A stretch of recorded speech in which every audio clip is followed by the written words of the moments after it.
સુરતમાં હાલ યુપી બિહારના કોઈ ગામડાઓમાં ચાલતી માફિયાઓની દાદાગીરી જેવો માહોલ બની રહ્યો છે। સુરતમાં રોજે રોજ હત્યાની ઘટના બની રહી છે, ત્યારે વહેલી સવારે વેસો વિસ્તારમાં બુટલેગરની હત્યા કરાતા ચકચાર મચી જવા પામી છે।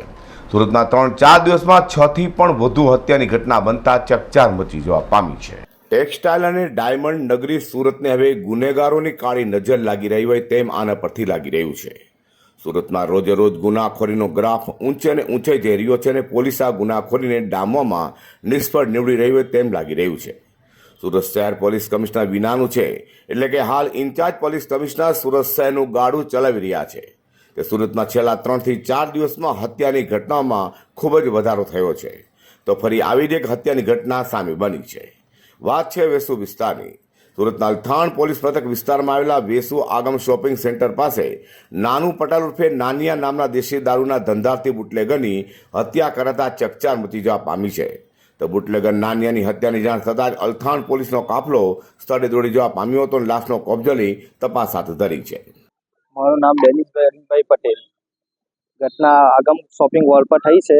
અમે બે માણસ ચા પીવા જોરદાર સવારના ભેગા થતા હતા, એમાં 3 શખ્સો આવ્યા એક્સેસ પર। એમણે ચપ્પાથી મારવાનું ચાલુ કરી લીધું।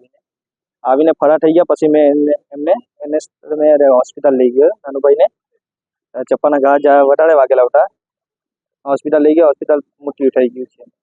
કોણ હતા મારવા વાળા એ અમને નથી ખબર, પણ એ ઉઠા 3 જણા ઉઠા, ખબર નહીં કે કેનલ રસ્તા પર પાછા ભાગી ગયા મારીને। શું લાગે છે આ બાબત તમે જેવું સજા ખરેખર કરી સજા થવું જોઈએ।